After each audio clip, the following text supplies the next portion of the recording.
so that you understand the whole point. Max Park is 21. He's been solving a Rubik's Cube for 12 years now. Timon is 19. He has been speedcubing for 8 years.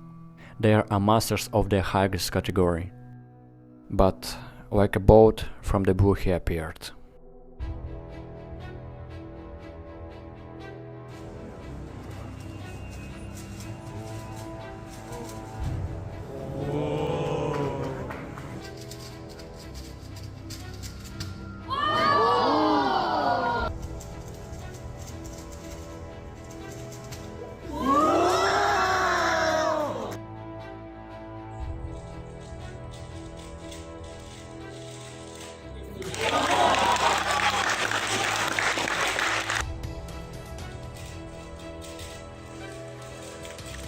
Yes! Oh!